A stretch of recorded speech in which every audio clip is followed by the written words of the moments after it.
Yeah, but you know, we sealed the police station parking on it too. Oh, okay. Not that, it just kind of, like, put it together, it was so fractured. Right. And I'm getting it fixed up for years. You put it down, pull down, seal it, you know. Yeah, there's a bunch of them. My plan is just, whoever comes in and reads. And if not, we can make more. Don't worry. Plows it. Yeah, shoes up. Well, we are.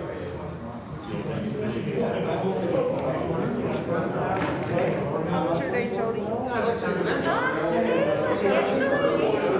good. Good. It's really good. Good. Good. I like to hear that. He's excited. Sidewalk is pretty cool, man. He's excited. Yeah, right. So it's good. Good for you. Well, after the election, I'm going to try to sit down with you and have you kind of walk me through how to get started on that. I just can't. I can't. I figured if you had a laptop. Yeah. Well, you know, my daughter gets married a month after the election. All right, And then I have to have children. yeah, just thanks. Yeah, right?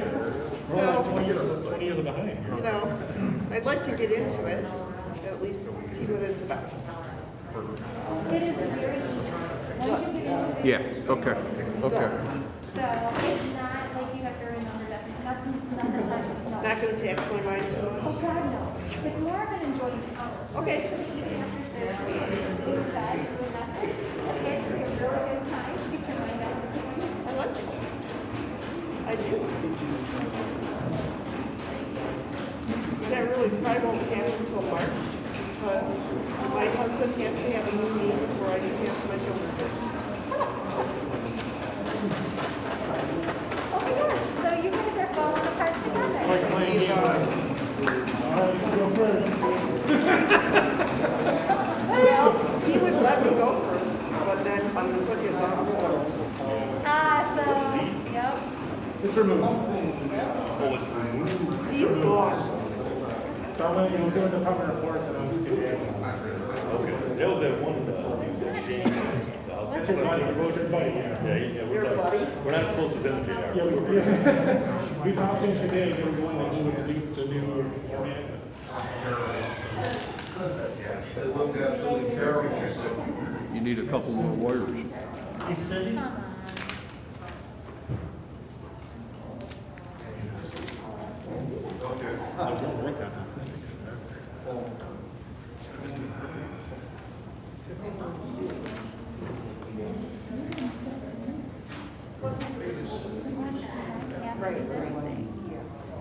It's a document I need to print, and I tried to save it as a PDF, and it's not pretty. Nothing about it is pretty.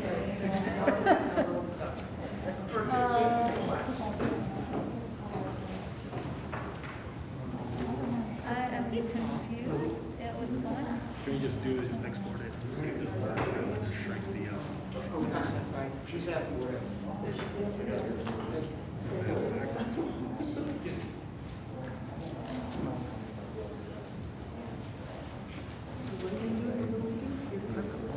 yeah, I got the freeze. Okay.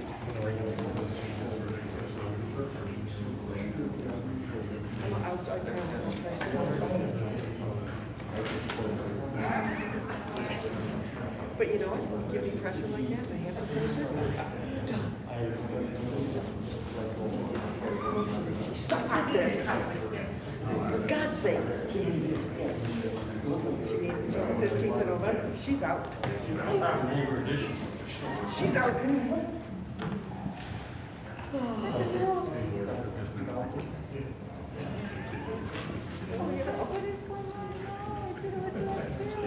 He's getting rid of me, Jody.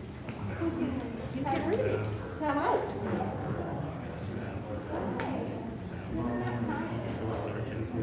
Yes. She's a threat. I'm sorry, what? Oh, yeah, right. So this man, Randy gives me a supervisor. Every time he wanted to talk about something, he told me, "Hey, just work, why don't we just have a meeting?" And his answer was always, I'm a Jew. I won't do a thing.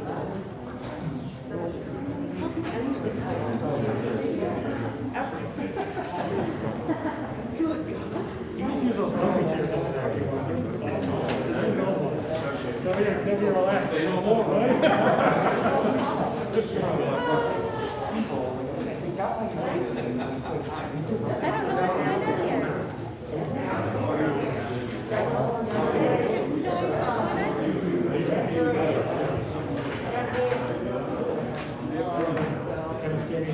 Well, yeah, I'm pretty scary. Only people ever want to scare my kids. You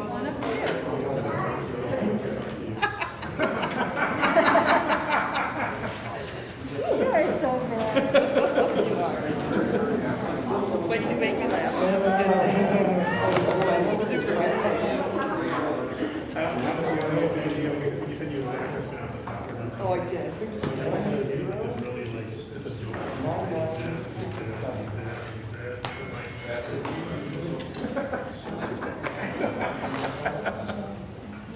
You said no, by Friday. Next Friday. Oh my God, absolutely absurd. This is not pages. What the heck with this?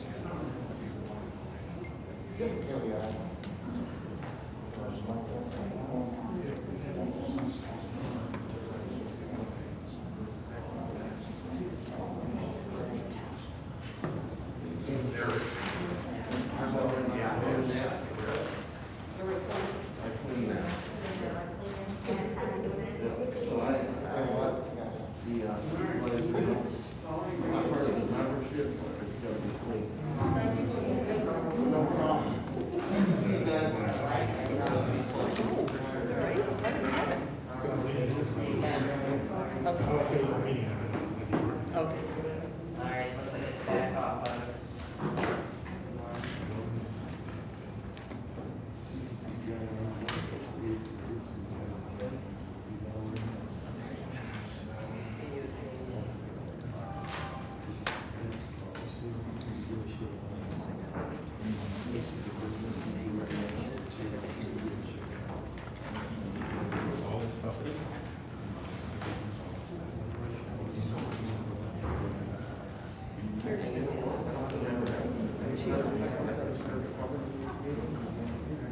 We just, okay.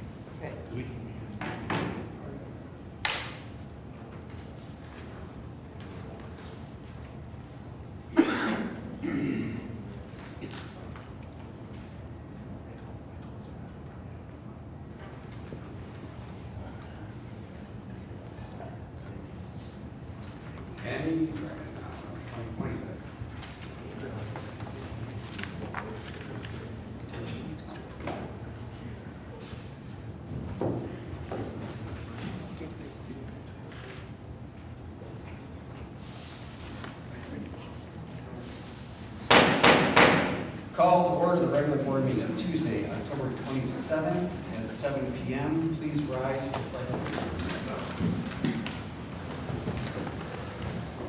I pledge allegiance to the flag Of the United States of America and to the republic for which it stands, one nation, under God, indivisible, with liberty and justice for all.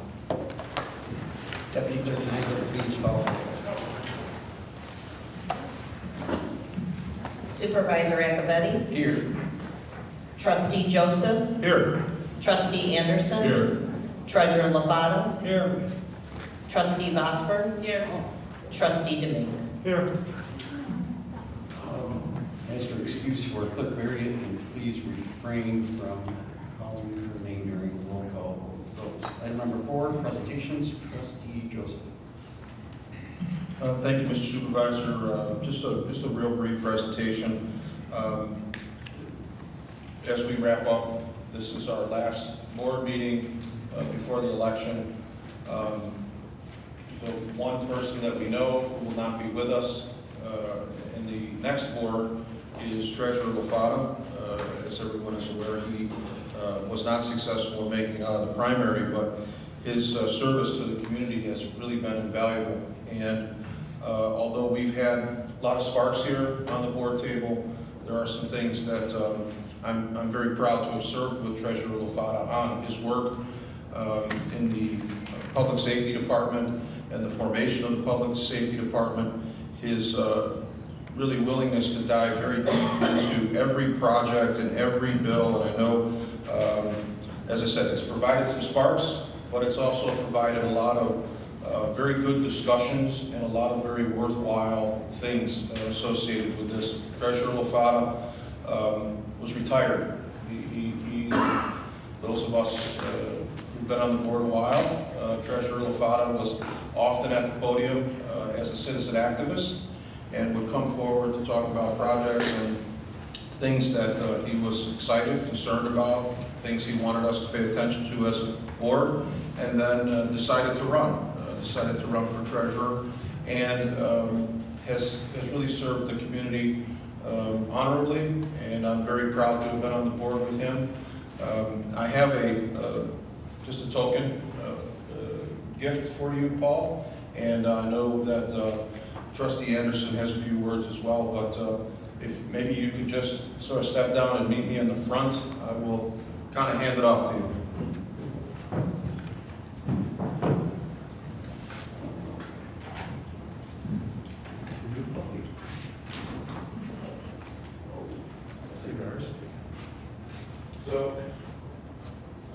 So, sort of remote.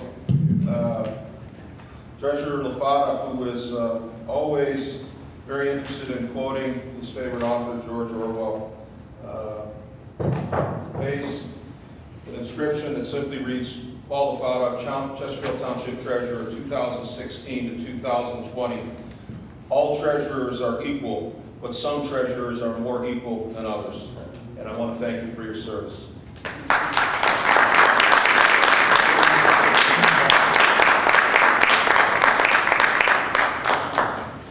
Thank you, Trustee Joseph.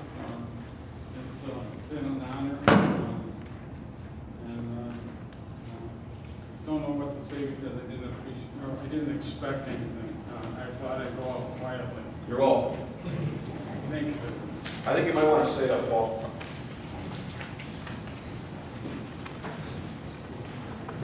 I don't want to replow the field that Trustee Joseph has done, but he's covered all the salient points in your career here. Since you assumed the position of trustee, we've had occasional discussions about a work of literature that both Treasurer Lafata and I were exposed to in our secondary years, called Animal Farm. Have you ever heard of it? If you read it, you'll understand what the theme of it is. Trustee Joseph's award here has a paraphrase of it. I won't repeat it because we're going to keep this positive, but it's dealing with equal things. And as you leave us, I want to give you one of the rare copies, not rare, but one of the copies I found of Animal Farm by George Orwell. It's a good read. And thank you, sir. Thank you.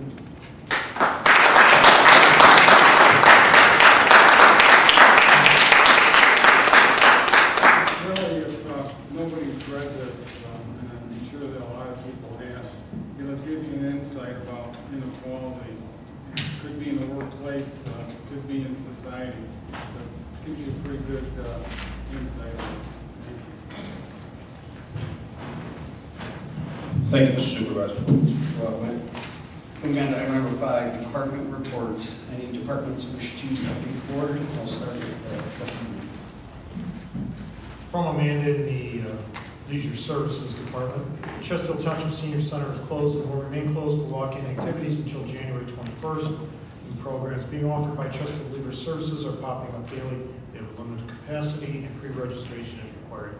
Engage with us through the Facebook pages and through the website. We're welcoming back our partnership with Suburban Ice and the new rink to offer ice skating and rollerblading. Visit the website at parks.chesterfieldtownship.org for class offerings, times, fees, and to register. Karate is coming your way. Gen Bukai Karate facilities are open and ready to kick in gear. Registrations for sessions offered through Chesterfield Leisure Services and beginning in November, sign up through the website.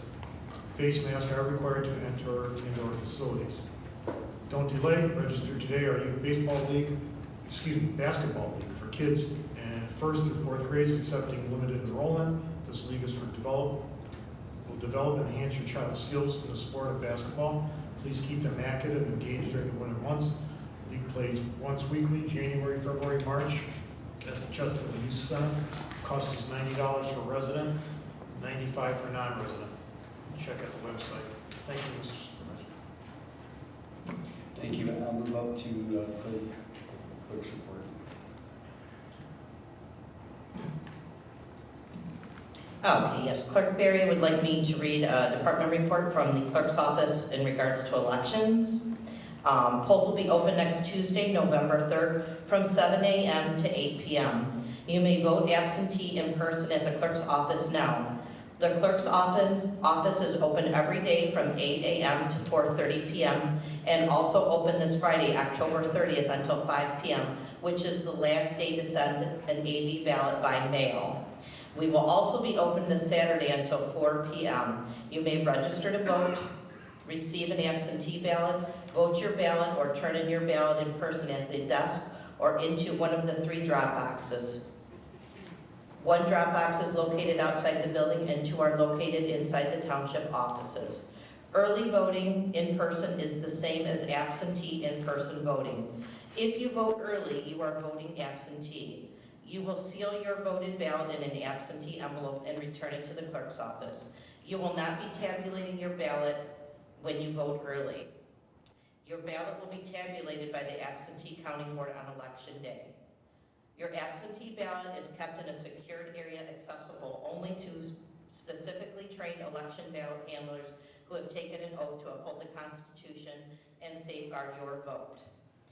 If you have received an absentee ballot but would rather vote in person on election day, you may do so by bringing your ballot to your assigned polling location on election day.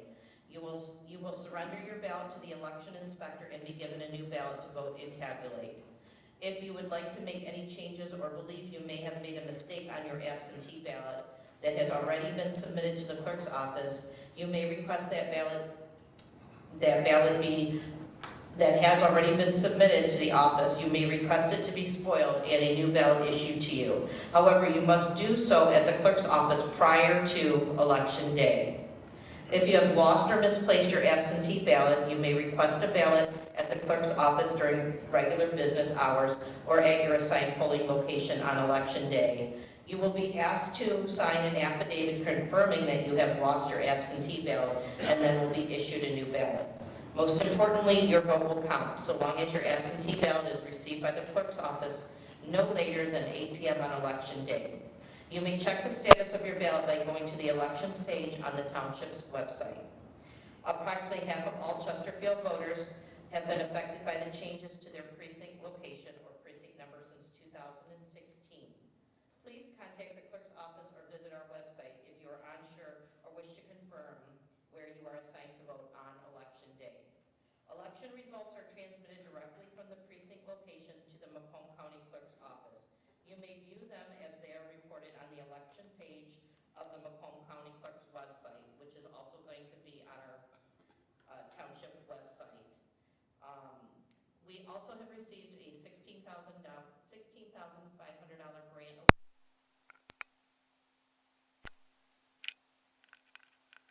Any grant funds that any cost associated with refreshments for workers during training sessions and on election day. Thank you so much. Trustee Joseph. Thank you, Mr. Supervisor. Just a quick update from the Planning Commission. We continue to move forward with the master plan. I think we're going to be tremendously proud of the work that was done to really just a complete overhaul of our master plan. It has some very exciting projects that also include funding mechanisms. So looking at how we fund some of these projects is equally important as just, a good idea without the mechanism to bring it forward. Bike paths, development for the north end of our township, 26 mile in particular, east of 94, very exciting area that our master plan addresses specifically. And also, the work continues with ordinance and enforcement of how we, well, one example that was discussed in our planning was changes which seem kind of minor but are significant. And what I mean by that is if you look at 23 Mile Road and look at the number of businesses that have drive-throughs, the stacking and the requirements that go into an approval for a site plan for a drive-through can be quite complicated. And what we're now seeing, which was really exacerbated by the COVID, is typical drive-through sort of arrangements are not, they're old hat in essence. You go to the restaurant, you order at one window, you complete your transaction at another window, you pick up your food at another place in the drive-through line. We have a lot of businesses that are coming in where the transaction is already completed. You do it on an app, and all you're looking to do is have an entry point that is the exchange of the product. The ordering, the financial transaction has already been completed. So being able to efficiently service these new businesses and these new builds that are coming in, trying to do it with outdated ordinance and outdated requirements for stacking and lanes and things. Again, they get very detailed and somewhat, you can overlook them very easily. Our planning team is really on top of these things, and I was really proud to see the detail that goes into an audit of our existing ordinances and requirements. So great things coming out of planning. Most notably is our master plan, which will be sent out to neighboring communities for review. As I mentioned to you previously, there's that 63-day window where neighboring communities can make amendments, suggestions, and things to our plan. But it really is quite incredible. That'll be something for the new board to finally approve, just because the timeline doesn't allow it to be handled by our term. But great things on the horizon. Just wanted to update the board on that. Thank you. Thank you. A couple of real quick ones. The census. Couldn't be prouder of Macomb County. #1 in the entire country for response rates for communities, for counties with over 500,000 people. That equals real dollars to our county, and I'm equally as impressed with Chesterfield Township's response. Our final self-response rate was 83.9. Our last year's rate was 76.2, which is our 2010 rate. That'll result in real dollars from federal government and from revenue sharing. Anyone who speaks at the podium tonight, there's wipes up there. I would ask you to wipe the podium down after you speak, and there will be time given to make sure the podium gets wiped down prior to people using that. If you could do that, it's kind of like at the gym. You touch a piece of equipment, wipe it down for me. And a real quick thing on COVID. We do know there is a uptick, and I would urge everybody to go to our website if they have any specific questions or concerns. There's a COVID link that has a ton of information dating back to day one. Our playbook is in there every single step of the way. I'm unbelievably proud of every member of this township.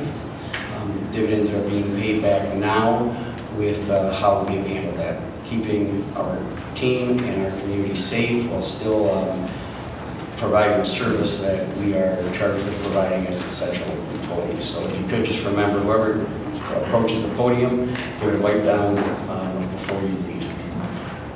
Assistant Director Johnson. Good evening, Board. A few Public Works agenda items. The Water Assistance Program that we applied for about a month ago with the Department of Health and Human Services and in coordination with the Community Action Agency. We were able to help 94 communities. This is the one where they had like $26 million to use for the state. Our township was able to secure about $20,000 and help 94 residents with, or accounts with this money. So a lot better turnout than we planned for this project. So just want to let you know an update that we did get some financial assistance for our residents using that program. The second thing, over the course of the summer, obviously due to the high waters, we had sewer plugs in 15 locations throughout our township along the water. Those have since been removed as of last Friday due to the heavy rains and everything was kind of plagued us last weekend as well as this coming week. So as to avoid us having to be out and pumping all the water down because the water level has dropped about a foot, we were able to pull these plugs without having to flood anybody out at this current time. So now everything along the water is at lake level. So whatever happens is whatever lake level is at this current time. And the last thing will be, we've been working diligently since our connection fees special board meeting on working with Attorney Siebert on these ordinance changes. We finally have them completed. So this week I'll be sending out a memo with an email with all the attachments of the ordinances for your review. They are going to be coming to the November 10th board meeting, but I just wanted to give them out to you guys because there's 18 separate ordinances that are going to be changed. So I wanted to give you guys a heads up on that so that way you guys can take a look, and I'll be reaching out to each one of you in case you guys have any specific questions. Then just probably do a brief overview, a presentation at the board meeting on the 10th. But that's going to be coming to you guys on the 10th for the first publication of these ordinance changes. Are there any questions on those three items? Thank you very much. Thank you. Any further department reports? And he's going to give him 1 minute, Director Kirsten, to give it a quick rundown.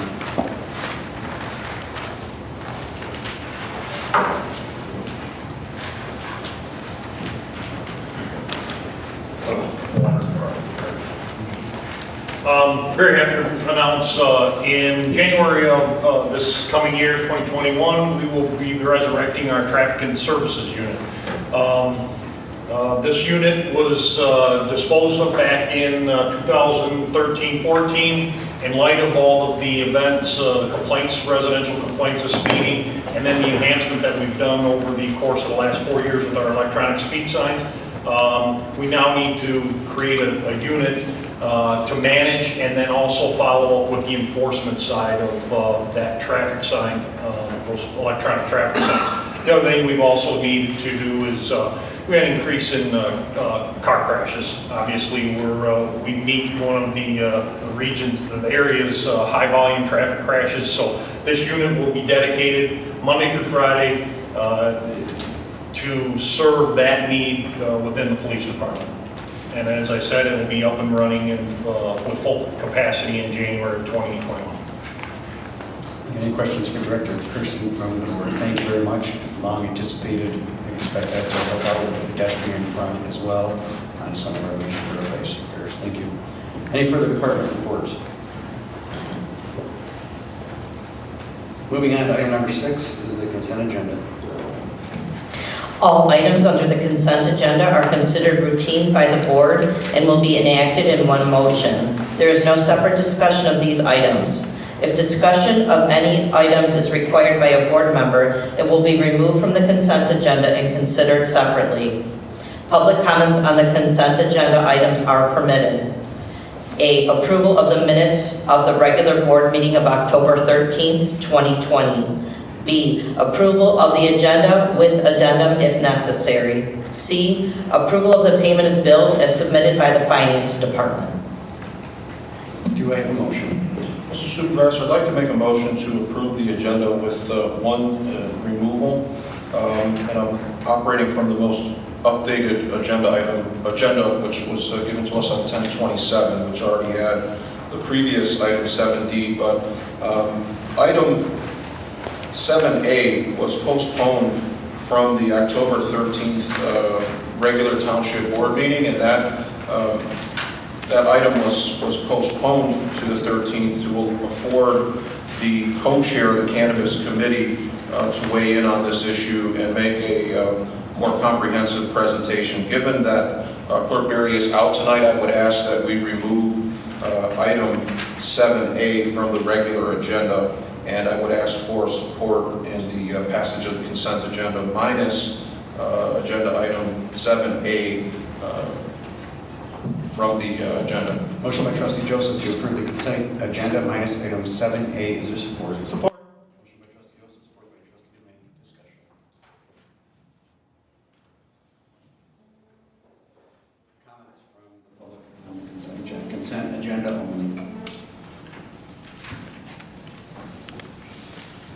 Motion by trustee Joseph, support by trustee Domink to approve the consent agenda. We do have a public hearing.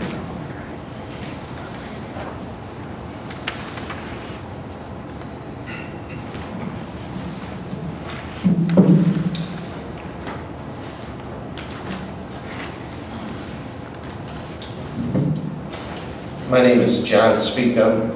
I have a question that relates to the consent agenda, and it's directly relates to the bill run. So on page 2 of 10, under Department 265, Facilities and Operations, 101-265-975.000, it says Weber Park battle in the amount of $16,214. Before we move on, I want this pulled and I want discussion, and I don't want it voted on until we know what the taxpayers paid for there. And if the cost was associated with an original design change, then I have a problem with that. If we keep changing the design, what good is the original design to go with? And if these changes were related because it was a photo op, then I have even a bigger problem with that. So if you guys could pull that before you vote on it and let the taxpayers know what that money was for, I would appreciate it. Any further comments from the public? Michelle Merriweather. I just wanted to get some clarity on the Cannabis Committee report. So, if I couldn't hear over there what you were saying. So with the Cannabis Committee report, are we saying that, I wasn't sure what we postponed it twice, so I wasn't sure what exactly we were looking to do. It's been removed from the agenda. It's been removed totally, I couldn't hear. Okay, thank you. Any further comments from the public? Questions from the council or board? If there's any follow-up, we have a motion by trustee Joseph, support by trustee Domink to approve the consent agenda as amended. Trustee Joseph. Were you going to address any of those? I was not. Okay. I just wanted to address the issue with the Cannabis Committee. What I envision is bringing it back. The Cannabis Committee remains intact.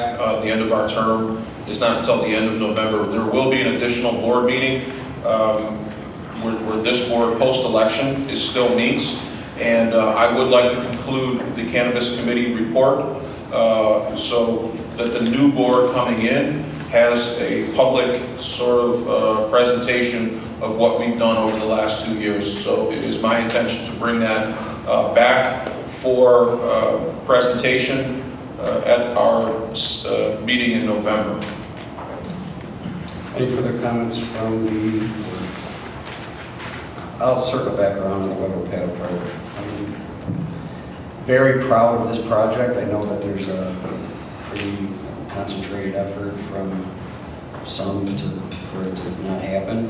The invoice you're speaking about, JSS Macomb, is the final invoice to that to the contractor to do it. Job's under budget, is complete with a substantial grant from the DNR Trust Fund of $265,000 plus a substantial property donation. Couldn't be prouder of the fact that we got that project done for a very little amount of Chesterfield Township taxpayers' dollars, leveraging all of the resources from trust funds. So the project went very, very well. One last piece was coordinating to remove the pole, which was designed in the sidewalk. However, Comcast is sometimes a little unreceptive when it comes to removing that pole. That pole's removed. One final piece of slab will go in.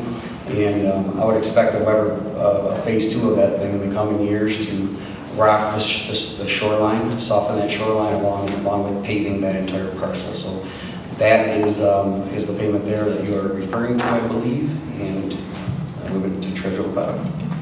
Since the subject was brought up, I checked with finance. We have not received the grants were starting to be assigned to Chesterfield Township since 2014. Not one dime yet. And since it was brought up, I'm kind of concerned because the grant had a stipulation of certain items that had to be there for Point of information. Trustee Gosper.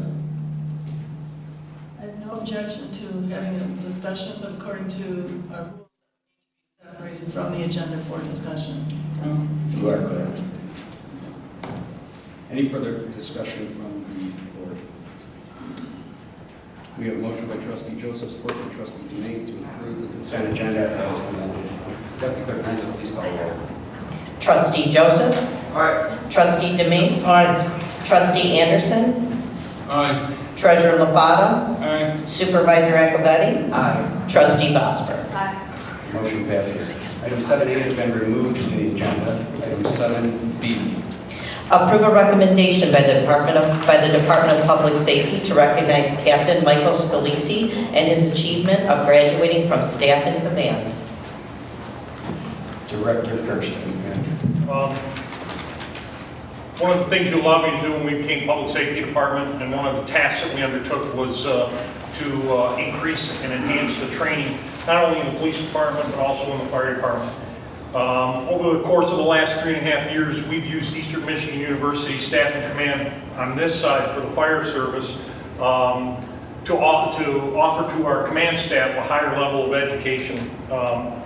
And Eastern Michigan University, which offers a 10-month, 1 week a month program, is all-encompassing. It covers everything from fire ground command to administrative HR personnel issues to budgeting, management, and Mike is our most recent, Captain Scalisi is our most recent graduate, successful. It is a rewarding program, and I'm going to let Mike speak a little bit about it. And our plan is to continue this level of training throughout the fire department in the coming years. So, Mike, congratulations on that. Thank you, Director Kirsten. As Director Kirsten mentioned, I had the opportunity to attend Eastern Michigan University's Fire Staff Command School from February to October. We had a few glitches with COVID. As we all know, we had to make up some time. But it was a very rewarding opportunity that I had with the advancement. It prepares you to advance and some personal development within your personal career to advance to the chief level of maybe this department or some other department, hopefully here. Anyway, that being said, everybody had to do pick a project or a topic they were going to write on. I wrote my project on firefighter retention. Not that it's a problem, but more of a concern to try. We hire a lot of people and sometimes they leave our department, so we addressed the issue of how to find some new, unique, and creative ways to keep people interested in staying here in Chesterfield. So, but I met a lot of great people. Probably my favorite part of the class was the networking. I got to meet people from all over the state, firefighters that are become interested in being chiefs in their departments, and from as far away as Alpena, Traverse City, Marquette. So they came from all different locations. The good thing about it is the networking, because if there's ever a question I have with somebody from another department, I could always lean on them, and vice versa. They can lean on me if I have some sort of expertise in that area. But anyway, I just want to thank Director Kirsten and Fire Chief Miller for investing in me and giving me this opportunity to attend this school. To the firefighters, men and women of the fire department, and particularly my battalion, they've really stepped up and helped me to fill in when I couldn't be there, so they kept me out of trouble. And then, lastly, I'd like to thank my family and my wife Tammy for all the support during the class, while I was away at school or whatnot, and for everything she's done over the last 28 years of the craziness that comes along with being a firefighter's wife. Thank you. Trustee Joseph. I just want to say congratulations, Captain Scalisi. If I could just add a couple of things for the board and any residents that happen to be hearing your presentation tonight. When then Chief Kirsten and now Director Kirsten re-engaged with staff and command at Eastern, I was fortunate enough to go to one of the graduation ceremonies, and listening to the families of the participants. This is something you do after you work. You're not on vacation for 10 months. This is something you're driving out to Ypsilanti. Your coursework that is done online is done, at home, and your presentation that you have to give to your peers. And I was glad that you talked about firefighter retention. One of the things that you touched on was the networking and talking with graduates from staff and command. You have a class.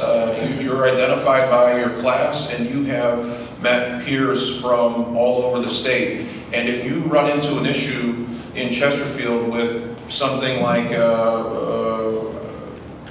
drone, the utilizations of drones, the utilization of social media in your department, the utilization of keeping your tanks inventory so that you can, every nuanced issue, I'm guessing somebody in your class did a presentation that you now have access to. And with a phone call or an email, you now have what would be a master's level thesis, almost like a dissertation, the amount of work that goes into that presentation. So I bring it up only because obviously it makes you a better captain, and there are skills that you now have that you will take for the rest of your career, and probably friendships for life. But there is a huge benefit to the residents of this township for the cost of sending you to staff and command, because what you bring back in the way of knowledge is directly applicable. It's very, very portable. It's one of the best investments we make in terms of staff development is the staff and command there. And I'm glad that you participated. You do that with some degree of sacrifice to your family and your time and your enhancement of your skills and the departments is commendable, and I appreciate the time you put into this, so thank you. Thank you, Trustee Joseph. Trustee Vosper. Thank you, Mr. Supervisor, and thank you, Captain, for all the work that you did on that. And I appreciate your initiative of wanting to do extra, and also to for the whole department of wanting to continue improving everything we do. And for all the reasons already stated by the previous speaker, I can't say enough about networking, going to higher learning, anything we can do, because it benefits all of us, not just our own community, but all the communities that benefited from what you presented as well. So thank you. Thank you, Trustee Vosper. Trustee Domingue. Captain Scalise, congratulations. I know it's a tough course. Several friends of mine on the law enforcement side have attended it, and I know it's a rough course. So congratulations and best of luck on your accomplishment. Thank you, Trustee Domingue. Treasurer LaFata, I see your mic is on. I don't know if you want to speak on this. Thank you. Just real quick closing, just want to thank the board for being supportive when we do stuff like this. You've been very supportive to us, and hopefully this will continue. More candidates come through in the coming months. Thank you for your service, your sacrifice, and all you do. Thank you. Thank you, Mr. Supervisor. Item 7C. Approve a recommendation from the Department of Public Safety to purchase a new turnout gear for firefighters in the amount of $9,640.39 from Dingy's Fire Company from GL number 205-340-941. So moved. Support. Motion by Trustee Joseph, support by Trustee Domingue. Director Kirsten. This is just firefighting gear. As we increase our staffing in the fire department with the part-time staff, we have to obviously outfit them. This pricing, just so you're aware, came from Mitten. We put the gear price out, request an RFQ for pricing, and this was the lowest cost with the best equipment that we could get. Questions for Director? Comments from the public? You got one coming in, bud?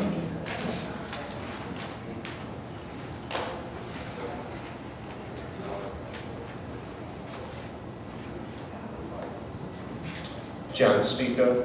I just want to make one comment that I think this is great. It's good to see this board, supporting our men and women in blue like you guys always do, and I think this is a good purchase, and I'm 110% behind it. Thank you. Thank you. Any further comments from the public? Motion by Trustee Joseph, support by Trustee Domingue to approve item 7C as submitted. Deputy Clerk Nyza, please call the roll. Trustee Joseph? Aye. Trustee Domingue? Aye. Trustee Anderson? Aye. Treasurer LaFata? Aye. Supervisor Acovetti? Aye. Trustee Vosper? Aye. Thank you. Motion passes. Thank you. Item 7D. Review of additional proposed changes to the Chesterfield Township Code of Ordinances and approval for all proposed changes. Mr. Supervisor, Trustee Bosworth. I I'd like to make a motion to approve the changes as set forth in the executed summary. Motion by trustee Bosworth. Support. Support by trustee Anderson. And Clerk Green is here. Hi. There we go, that better? So a couple weeks ago, we brought to you the start of this project. We're basically cleaning up the ordinance, and I gave to you folks in an envelope to go in your binder, the second portion of it. Really, you've already made a lot of the substantive changes to the portions of the ordinance that are in this half. You did adopt, I believe, 3 new fire ordinances, the sign ordinance, summon traffic and vehicles, and there are a couple parts of this that were recommended for you to discuss at a later date to dive in deep to them. So I'm just hopefully looking for direction and authorization from you folks to submit all the changes that you approve and put them together in the packet, give them to general code, and then when we get the draft back, you will again look at it and make sure everything is satisfactory. Thank you. Any questions for Clerk's Office? Trustee Anderson. Just a quick comment here. The work product, Ms. Green, you put in here, quite extensive. Thank you again. Thank you. Any further comments on the board? Questions from the public? Got one coming in behind you.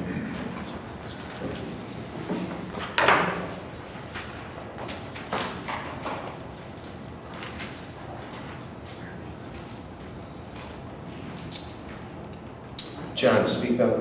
Cindy, I want to thank you for the work. I just have one comment in regards to the change to the ordinance.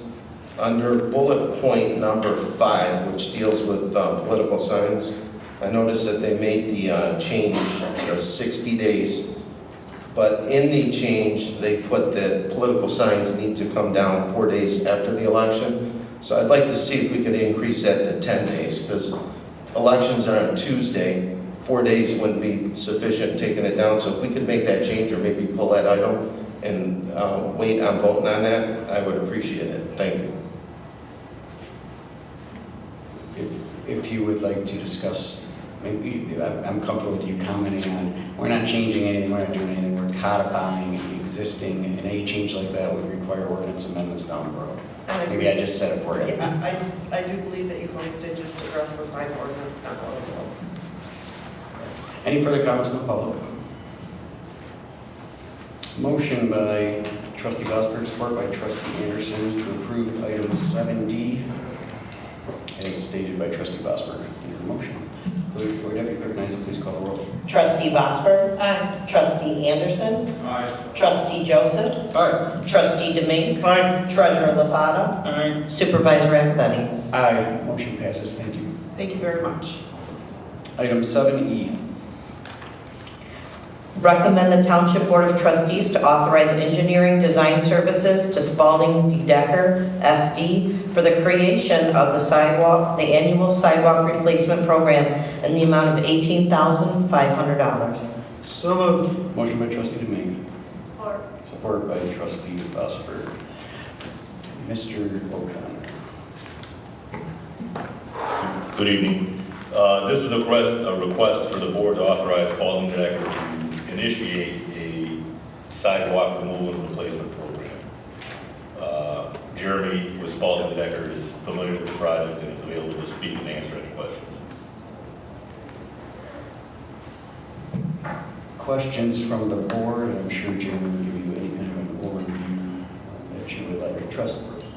Would you like to give a quick overview? Sure. Yeah, this is a program to assist the township with creating a program that identifies, evaluates, and then goes through the assessment program to replace broken sidewalks throughout the township. So it's going to involve creating an administrative guide where you go through and create a schedule of when does inspection begin, when are letters sent out, when are postcards sent out, when are public notices sent out, etc. It's also going to help create the criteria of, what are we replacing? Is it 1-inch lip, half-inch lip? How many cracks in a sidewalk require replacement, etc.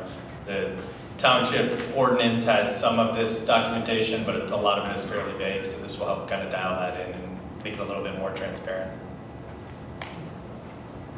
Maybe a quick one from me first. I know I usually like to speak last, but this is one piece of multiple pieces of a sidewalk program going through. So this is existing sidewalks. For our entire township, I believe it's going to be broken up into 6 segments under the proposal that's here. Ordinance is going to be looked at. We're basically setting up from scratch a sidewalk, a current sidewalk or existing sidewalk replacement program to deal with the lips that pop up and the repairs that pop up, and then the funding mechanism associated with that. Not to be confused with the non-motorized master plan, which is making its way through planning as we speak, and gap closure programs and other grants to connect Chesterfield very substantially from a non-motorized path piece. So it's not the rest of those, it's not the new paths, it's not the gap program, it's not the non-motorized master plan, it's existing sidewalks program, just like Jeremy described. Trustee Vosberg. Thank you. Thank you for that clarification. Part of the question I was going to ask, but also I'm wondering, this report though, this work will also help when put together with the other non-motorized paths and other things, right? That eventually we'll have documents and recordings of all the things that we see and need in the township. I'm asking. Yes, this is a vital piece. Maybe ask Jeremy. So. No, absolutely. It would follow a similar program to what would allow you to close gaps. The township ordinance covers a lot of the same things, so it would be a very similar process. And again, so especially if some grant opportunities become available, we have all this on our records so that we can immediately monetize in a particular grant. Correct. Thank you. Trustee Anderson. Yes, I have a question here. I know I supported the addition of engineer to our township payroll earlier in our term, and I'm wondering why we aren't utilizing the people we have on the payroll now instead of going outside to an outside vendor at a cost of $18,000+. Why aren't we having our staff members perform this? Thank you. Jeremy, if you maybe go through the GIS and the amount of work that's going to have to go into this program.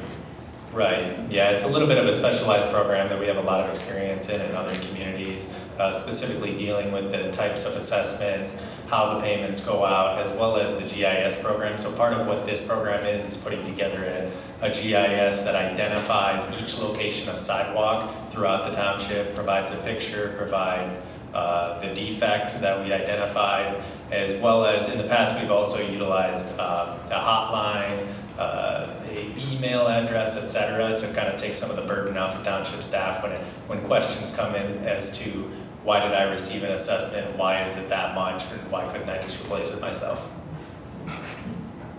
Trustee or Treasurer LaFava. If this is similar to some of the other ordinances in other municipalities, take for instance, my parents had a house in St. Clair Shores. The sidewalk cracks.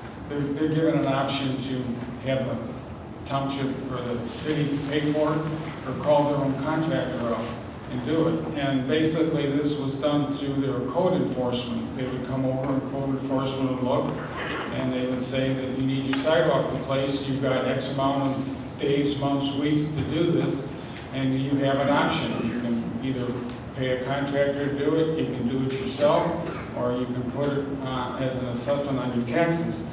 I'm not sure that we're not adding some bureaucracy to this because we do have code enforcement, and I'm sure we're going to have the options to do A, B, C, and D. So I'm kind of not understanding how this really fits right now. Because if our code enforcement drive around and our inspectors go out and they see a piece of property that's damaged and needs to be replaced, I'm assuming they should be charting it down and we should be taking care of it internally before we expend $18,000. I'm kind of miffed. Try to explain that to me. Yeah, no problem. So, I mean, I'm sure as everyone is aware, contractors are somewhat in low supply. We've dealt with this in other townships where when you send out a letter, they can't find a contractor to come and replace a single flag of sidewalk. And when they do, it's several $1,000s. So it's somewhat, when we put together a program, we can put quite a few different sidewalk segments together in one and provide an economy of scale. We've seen much better unit prices from the sidewalk when we package them together. Well, commonly right now, when you say that, when I've seen for some of our quotes for sidewalks, we're looking at $5 a square foot at 4 inches thick. And you're saying that we're going to tack another 25%, so that's like $6.25 a square foot. That's pretty reasonable to what outside contractors, if not less, right now. And then the same thing, if a couple neighbors join together and they got the same issue, they get the bang for the buck. So I'm still trying to rationalize $18,000 to do something that can be handled internally to the township. Thank you. Trustee Joseph. Yeah, just the, not to replow the field here, but as I'm looking over the proposal, there are a number of things that seem to be administrative before you can get to what it costs to replace a sidewalk. So the neighboring communities, if you watch neighborhood pages and you see residents, well, Macomb Township recently had I don't know how many resident Facebook posts where they would take a picture of the sidewalk in front of their house. It was marked with spray paint, and this only has 2 cracks, and the policy is one crack, and it's only raised a half of an inch. So the first, before you can ever get to one, are you replacing it, and then how much is it? Is the township going to do it? Are you going to do it? You have to have a set of rules that everyone is. And it seems to me that we have the ability to do that in-house. I'm just missing the part where we need to spend, $18,500 for you. No disrespect. We have an engineer, and we have a great planning department, and we have an attorney that can help us partner with code enforcement. I get the GIS, but I do recall back there was you don't have a lot of people on the payroll that are entry-level individuals that are out mapping these things. This is something I think we could do fairly well in our community with a collaboration between our engineer and our planning team. I just don't know the added value of an additional, and I just disagree in terms of unless I'm missing it, but I disagree in the high specialty level associated with this project. I think we have the talent in-house, and really it's policy driven first, that we have to have a policy outlining what requires replacement before we ever get to how or who's going to do it and at what cost. That's an internal, to me, it's an internal something I think we could do in-house fairly easily. Sure, yeah, and I think we talked through a little bit of the GIS integration, which is a little bit of a specialty, but we're also serving as somewhat of an advisor. We've been through this, we've seen the pitfalls on, going one way versus going another way, and that's really what we're trying to provide here. We're going to be integrating with planning and with engineering and getting the input directly from the township, but kind of helping guide that process a little bit and seeing through the issues that we've seen in the past. Thank you. Any further comments from the board? This is it's no secret shouldn't be any secret that connecting our community and the lack of safe pedestrians and sidewalks has been a concern of mine and a vast majority of our township for quite some time. I'm very comfortable utilizing this vendor and a consultant to do this. And Mr. O'Connor, you're more than welcome to speak on this, but we do have 400 miles of sidewalks at some point that are going to be,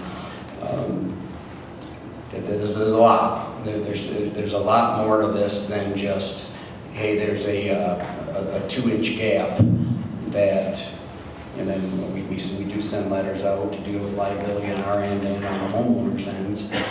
It's a lot to keep up with, and it's going to be a lot more to keep up with as time goes by. So having a program where we split the township up and utilizing Spalding v. Decker for that amount of financial investment for the substantial, and it is a ridiculous number of what we're going to need to repair, replace, and connect Chesterfield moving forward from a non-motorized path standpoint. This is a minuscule amount, and I believe it is well worth the value for what we're going to get. Mr. O'Connor? Yeah, there's horses for courses. The Spalding people would, interrogate the sidewalks, interrogate the streets, record all the data in GIS. They wouldn't be spray painting. I started here in 2018. This thing's always just been kicked around. This is an opportunity. Spalding has experience in doing this. It's an opportunity to get it going and be done with the whole township in 6 years. So it is a lot of grunt work. It is a lot of what you have to walk the streets. You have to look at every flag of sidewalk. They record it in GIS. We don't spray paint. I don't think personally it's something that the township staff can do. Further comments from the board before we go to the public? Trustee Joseph. The difficulty I have, again, and I don't want to go over it and over it, but one of the components of the SAW grant that I recall was it involved GIS type services. So you physically had people out in the community standing over a manhole cover. It would get plotted, it would get graphed, and then it's there forever. Right? So we talked about it 2 weeks ago. Mr. Coddington was talking about cameraing and knowing now we got a better idea of how many linear feet of pipe we have because of that mapping, because of that GIS work. The problem I had with it several years ago is the contractor that was doing that, again, I think it was AEW that did it, but they didn't have anybody on their staff that worked for less than $40 an hour. And the fluorescent green vest standing over a manhole cover is not a high-skill job. It just wasn't. And when you looked at the amount of hours that went into what we paid somebody $40 an hour was management level salary in the DPW. It wasn't economical. And I know we talked about every time we hire somebody. We'd like the wages to be higher. We don't start anybody out in DPW at $40 an hour. So if a lot of this is simply standing out and inventorying where we have gaps and where we have breaks, with an effective management team to handle those areas and send people out, I think we can do that a lot cheaper. Again, that's just, I'm a part-time board member. This is what you do. If you're the engineer and you say this is beyond the man hours that we can do in DPW and engineering, then I'll vote for it. I don't think that it is, but if you're saying that your department can handle it and this is the economic way to go, I'll take your word for it. But that's an expense that I don't know is high dollar, high skill level. It is a lot of time, certainly a lot of time. So that's really all I have to say on it. Any further comments from the board before Treasurer LaFotte? I'm trying to understand. Trustee Joseph mentioned the master plan, and the master plan supposedly has connecting sidewalks. And if this stuff needs to go in the master plan, and it's going to have to go from Spalding Decker to Giffords and Webster to get put into the master plan. Wouldn't it just be better for one company? Now, we've got Giffords and Webster doing the master plan, and they're going to be laying out sidewalks and everything, so why, if we had to do GIS and everything else, why we wouldn't have the same firm that's put in? And I'm just, the more people we have touch something, the more money it costs the township. It's called bureaucracy. And I know the new person that's running for treasurer hates bureaucracy. So I'm just trying to understand why we would want to compound it. Like I said, more people that touch it, the more money it costs. Can't deny that. And it's got to go somehow in the master plan for us to understand how we're going to connect all these pathways and sidewalks. So that's just another reason why I don't think we should move forward with this until we think about it a little bit more. Mr. O'Connor. This isn't a sidewalk master plan. It is a removal and replacement of existing sidewalks. That's what this proposal is. Okay. At the same time, you're gonna do The GIS. GIS is to collect data on faulty sidewalks. If there's a trip hazard, if there's wide cracks, if we're ponding water, that's what the GIS will be used for, to import that data. It's not a master plan. Then the GIS is no more than having the address of the home or the commercial entity or the No, sidewalk. it'll have the sidewalk located and the flags that need to be replaced in lieu of spray painting those flags. The GIS will collect that data, it'll be entered in for that address, these flags, here's the defect, in lieu of spray painting. When our code enforcement goes out and they tag something, they tag it and the reason why. And if somebody goes out there and they tag it the sidewalk, the people are gonna know what needs to be fixed.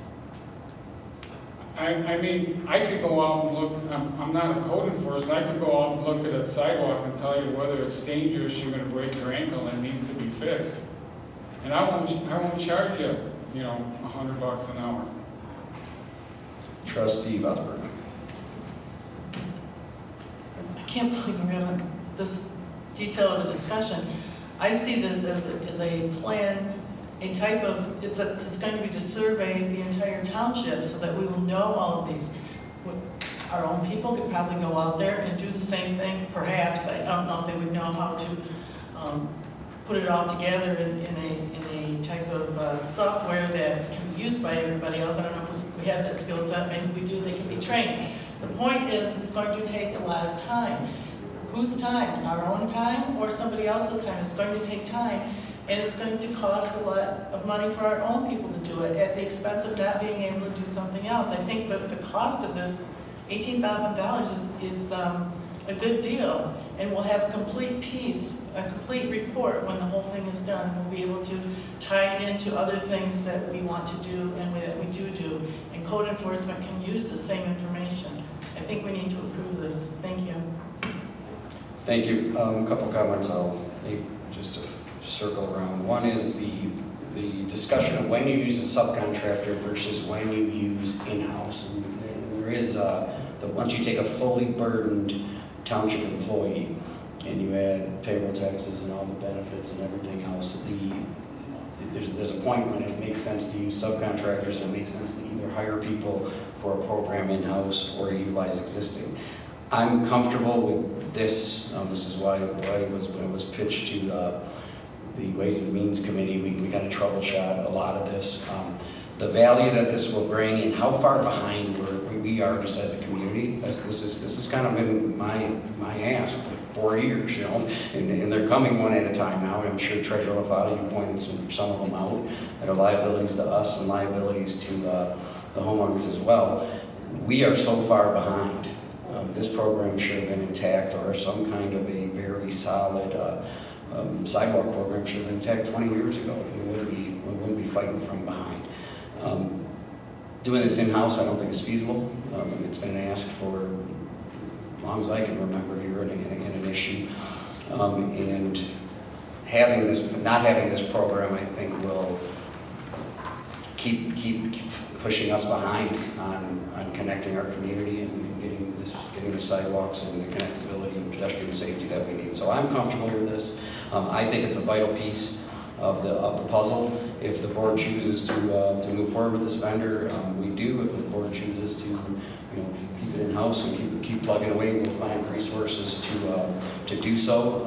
I may be back at some point, or I guess I may not be back depending on what happens here in a week, but I'm sure that the department will be back with different options moving forward. Because the status quo is not an option for me, but I understand everyone's concerns. I think I'm going to bring it up to the public before I go around for round 3. Anyone from the public want to speak on agenda item 7E?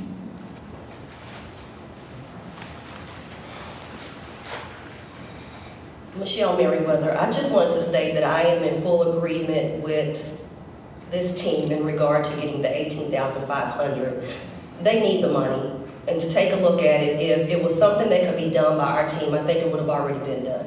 So why not just give them the money they need? As was stated by Trustee Joseph, they are the engineers. They know what we need. And unless you're an individual that's out walking in the neighborhoods and walking the main ways a lot, which I talk to residents that are, we may not even know some of the areas that they may encounter in some of the bad sidewalks. So I think if we have engineers that are specifically engineered to know what to look for, that would be better for our residents and make sure that the job is done more effectively. Thanks. Thank you. Any further comments from the public? Thank you for wiping the podium down. Any, seeing no further, bring back to the board, Trustee Joseph.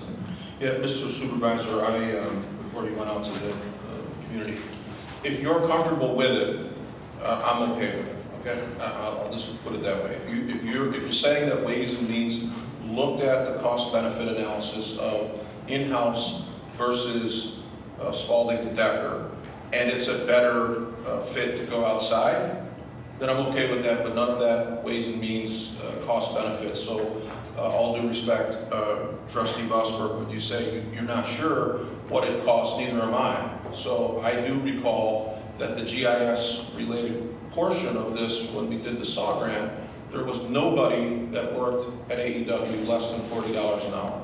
We don't have that hourly scale here, which is what I was asking for. So the other thing is, we to the speaker that came to the podium, we brought in an in-house engineer several years ago specifically for project management. That was a six-figure line item to bring those in. So I think it's entirely appropriate to inquire whenever a project comes in, is this something within the scope of our in-house engineer? That's why we brought the engineer in. This is why I prefaced the question, which is, if you say that it's more cost-effective to go out, I'll accept that. You are the expert there. But at some level, I think what should make its way to the board for consideration is the determination from Ways and Means, because if you've already done that, simply include it so that it's very clear that the product we're paying outside contractors to do. But in terms of the you're paying, there's no degree in sidewalk engineering. It's not like you're hiring experts who are engineers in sidewalks, as one of the speakers mentioned. It's not. There's no sidewalk engineering. The question becomes, is there a mechanism to do it in-house? We talked about it when we were pouring the concrete for the pad. When Mr. Sonberg was here talking about the value of doing it in-house. Whenever we have the skills and talent, certainly we do. If there's an alternative argument that says this is a slightly nuanced specialty, I respect that, but I'd like to see it in black and white in the Ways and Means report. So again, those who were involved in that, if they're comfortable with it, I'm comfortable, but I don't think it's a futile effort to continue to talk about the cost-benefit analysis and the rate of return, the rate of the investment we made for an in-house engineer. Should be the first place we go, and that should be the presenting party that says this is 18.5 is a great deal. This is why. This is how many hours. This is what our people would charge. This is what the legacy costs associated with ours, and this is what we can do when we contract it out. That's valuable information.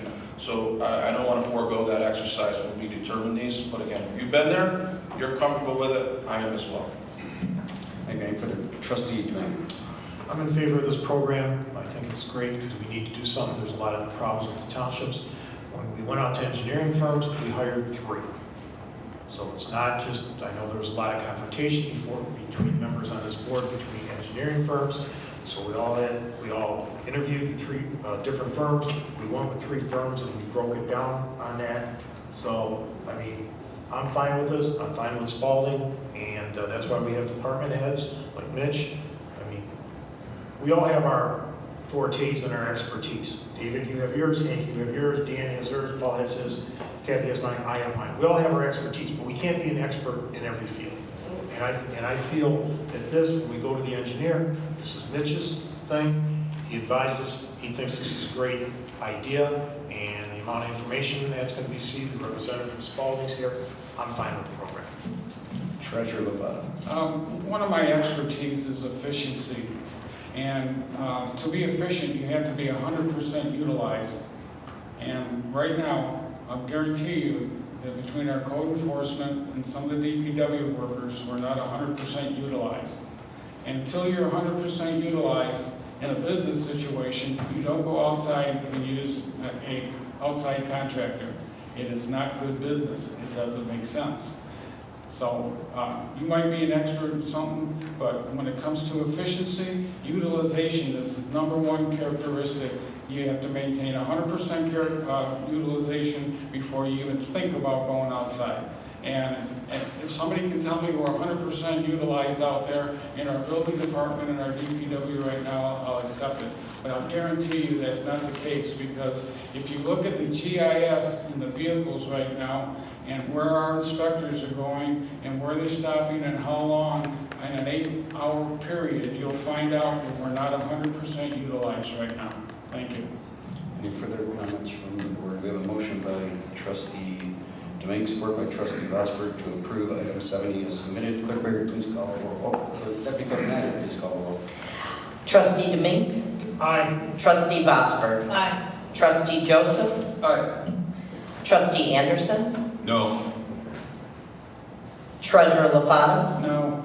Supervisor Acovetti? Aye. Motion passes. Thank you. Item 7, item 8 is the addendum. There are no addendum. Item 9 is public comment.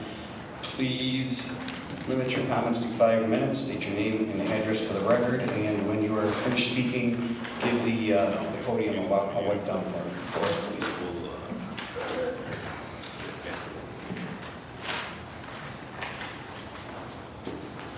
Paul Manley, 48112 Fuller Road. Just a button this way in which we can hear this, please. Okay. Paul Manley, 48112 Fuller Road. I'm interested in that Weber Paddle Park thing that Mr. Lofato was interrupted. I was interested in what you were saying. I'd like you to finish it when we're done, because over $16,000 to remove a pole seems like, wow, excessive. Just my thought on it. That's a lot of money, man. I got it. I'll clarify for you at the end. You got your facts wrong. Okay. Any further comments from the public? Mr. Manley, you forgot to wipe down the podium. Yes. I lost my mind. I'm sorry.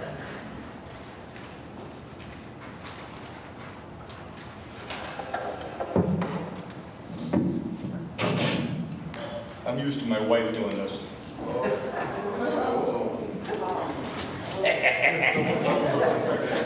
Is that you?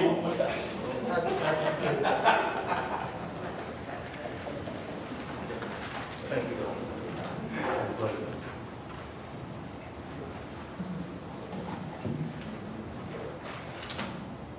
Good evening, Township Board and Chesterfield Township residents. My name is John Spica, and I'm running to be the next treasurer in Chesterfield Township. Chesterfield is my home.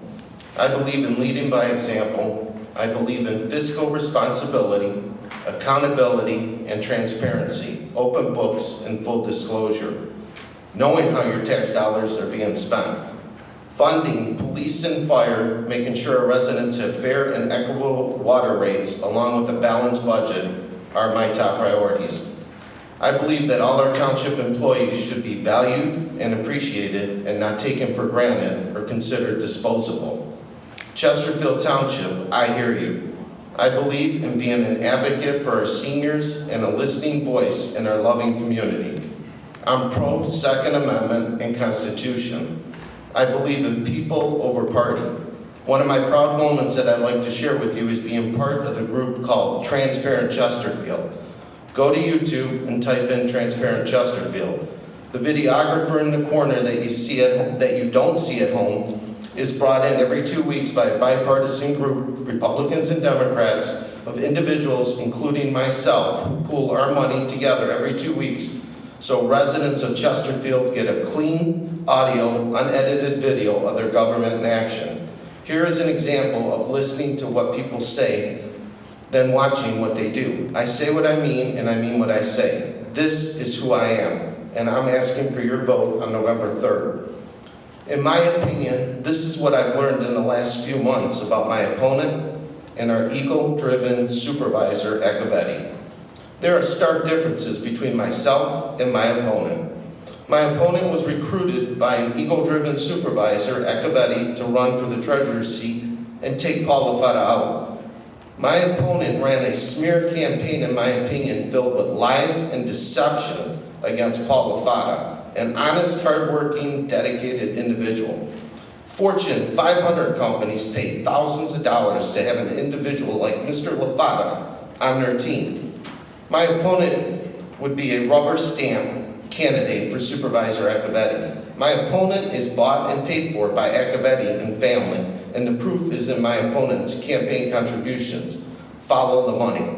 My opponent will say and make up whatever lies she feels will fit the story she wants to tell. My opponent uses buzzwords like lost checks, efficiency, bureaucracy, and technology because she has no plan. I've been told she's gone as far as filing a police report against Mr. LaFata, our current treasurer. I personally had to file last month a cease and desist order against my opponent, at which this time I cannot go into detail. I asked the residents of Chesterfield, is this the type of person you want sitting in the treasurer's office? Not at all. My opponent is playing political games with people's lives. My opponent loyalty lies with Ecovetti and not with the people of Chesterfield. This is her second attempt at running for the treasurer's seat. The last time my opponent ran was against Linda Hartman. Hartman, a respected, dedicated individual in the community who has given so much back to the community. In the end, Linda beat my opponent, and we didn't hear from my opponent for the next 8 years. This is not what I call being involved with your community. I believe that elected officials need to lead by example, and we as residents have a duty and obligation to hold each and every one of our elected officials accountable for their actions or lack of actions. We have 7 days. We are 7 days out from one of the most important elections of our lifetime. Chesterfield Township is on the ballot. Who we are is on the ballot. Right versus wrong is on the ballot. Having elected officials coming to work and doing their job is on the ballot. Not having a rubber stamp candidate like my opponent in the treasurer's office is on the ballot. Not letting Supervisor Ecovetti steal the treasurer's seat by his handpicked candidate who is bought and paid for by Ecovetti and family is on the ballot. Safeguarding the people's money so the supervisor doesn't have an open checkbook on each and every one of our elected officials are on a job performance review. We the people have the power to show our elected officials that we mean business and the shenanigans going on in the township are coming to a quick end. We have the power by our own individual vote to clean house, drain the township, and elect candidates that will put people first. We have the power to hire and fire. This is our time. Vote November 3rd and fire Clerk Barry, Supervisor. Thank you. Supervisor Ecovetti. Any further comments? Thank you. Thank you. You're all done. And everyone's got to follow the same rules, Mr. Spica. Any further public comment?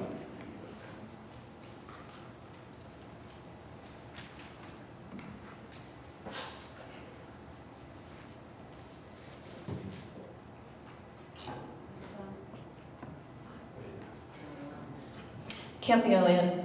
I have lived here for nearly 20 years. I actually don't have notes because I thought a week before the election we would probably try to keep it very positive. I thought that was very nice of you today, Mr. Joseph. I also want to thank this board for the hard work that they've done. I have addressed the smear campaign that my opponent, Mr. Spica, has continuously ran against me. Mr. LaFata, the reason why I filed a police report was because you put out an email to the entire leaders of the township, including the police department, and Chief of Police was CC'd on that, talking about the mafia and me. It's inappropriate. You talk about being a husband, you talk about having a family. I have a husband. I have children. The other day, my daughter, because of what you and Mr. Speaker have done to me over and over and over again, all right, my daughter couldn't get a hold of me. And she said, Mom, for the first time in my life, I said, is my mom okay? Because we leave our doors open. My husband has installed cameras around our house because of what you've done. I think that you are better than that. I don't think that you realize that when you do things like that, that it hurts people, that it hurts my family. I'm a resident, you're a resident. When we talk about my relationship with Mrs. Hartman, all right, she knows how much I respect her. There's a picture on the Anchor Bay Chamber of Commerce of her and I speaking that was taken at the Weber Paddle Park and just recently. And I showed it to my daughters, my husband, and one of my daughters started to cry, and she said, Mom, that speaks volumes. I was listening, Mrs. Hartman was talking, and never once in 2012 did either of us ever speak negatively towards the other. She ran a great campaign, she's a hard worker, and she does a good job, and I've always respected her for that. I have also had to hire an attorney because of a false filing by Mr. Speaker. He is in search of the person that has been distributing a piece from 2018. I think that Mr. Speaker knows who that person is. I believe that there are pictures laying around that people have taken because this person hasn't been shy about going out on people's porches. And I think Mr. Speaker needs to deal with that and not try to put it on me. The hit pieces between this board during the primary had nothing to do with me. There is one piece that I did put out that I know that Mr. Lafata repeatedly talks about lost checks, about bureaucracy. The things that I list on that, called My Plan, which I had before Mr. Speaker had a plan, is about things that this community has expressed. These are things that upset people, that you see on the internet. I addressed them. This was not a personal attack against you, Mr. Lafata. It was not a personal attack against the people of the Treasurer's office. I understand some of the things that you've said, and I've also talked with some of the folks in your staff. At the last board meeting, you talked about the reason why checks were lost. Those are things that need to be addressed and that have to have answers, not excuses. Now, I'm not here to hurt you, and I've said that over and over again. I would never do anything like talk about the mafia or my heritage in it. It's not funny. It's not. It's disappointing because I think you're better than that. I know you are. Thank you. Please wait at the podium if you could for me. Any further comments from the public?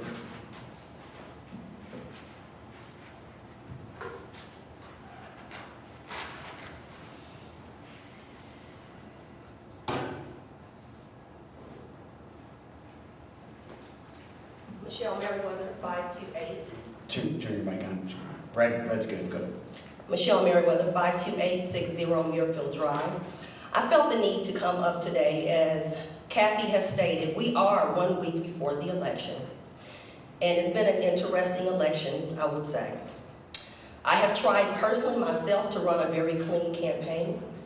Although there's been attacks that have been leveled against me for being a woman, for being a first timer, and even attacks leveled against me because of the color of my skin. I did not appreciate it.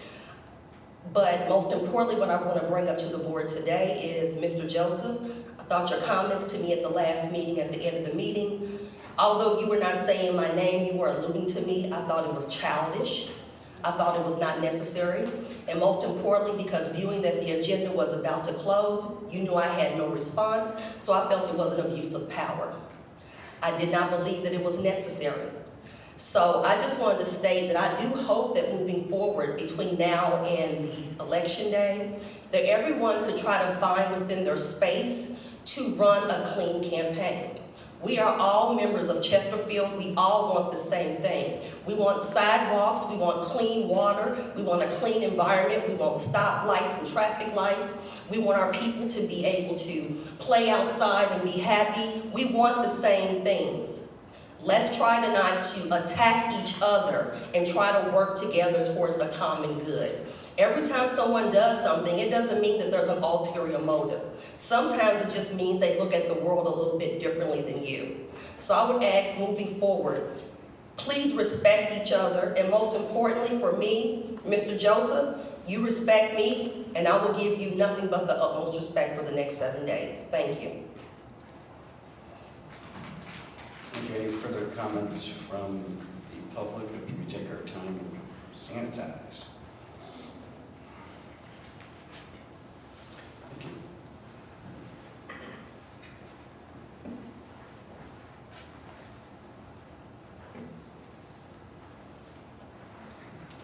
I'm Mike Morton, I'm Bauer. So with the final week now in the election, it is vitally important that everyone does go out and vote. But something I've seen across the entire nation, which has really disturbed me, was this sort of campaign, multiple campaigns really, but it's just a constant register to vote, go out and vote. It's on social media, go vote, go vote, go vote, go vote. And I feel that now within the Republic there is just a viewpoint that voting is just a statistic. It's not that you're casting a ballot with any real intention anymore. And so my big worry, especially within this township as well, is that we don't have an electorate that's going to know what they're voting on. They'll see a name, they'll just pick that. I mean, when you look out on the streets, how many signs are out there? Everywhere.